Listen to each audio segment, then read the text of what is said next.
Kids Aarish and mamma TV में आपका स्वागत है। आज के इस वीडियो में हम सीखेंगे उर्दू अल्फ़ाबेट हिंदी और उर्दू में। तो चलिए वीडियो स्टार्ट करते हैं।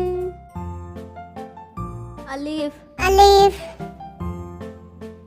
अलिफ-मद-आ अलिफ-मद-आ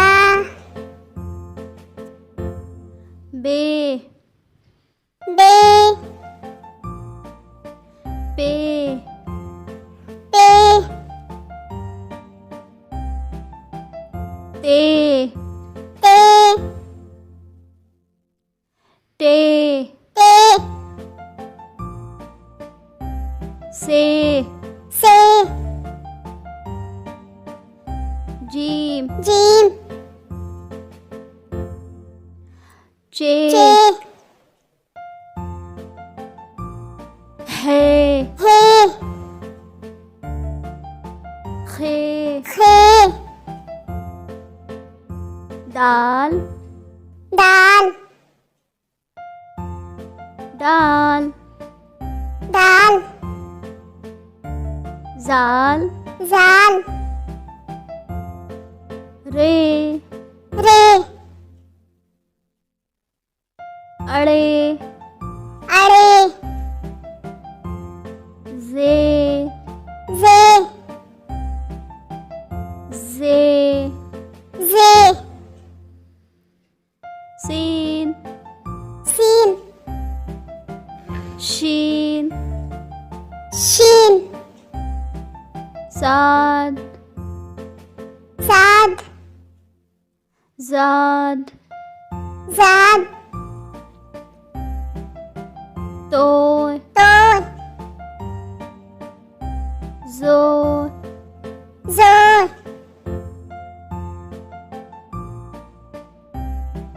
आइन आइन गैन गैन फे फे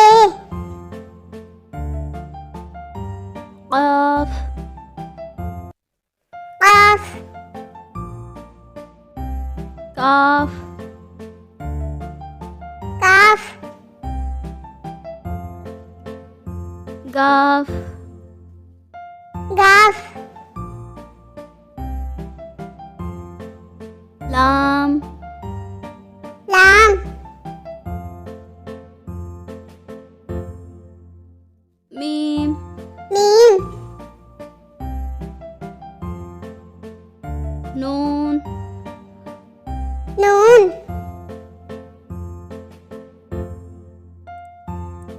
नून गुना नून गुना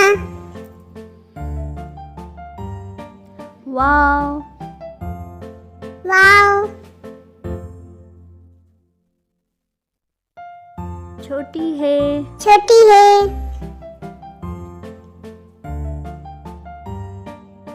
दो चश्मी दो है चश्मी है लाम अलिफ लाम अलिफ हमजा हमजा छोटी ये छोटी है बड़ी ये बड़ी है। वीडियो पसंद आए तो लाइक करें, सब्सक्राइब करें। Thank you.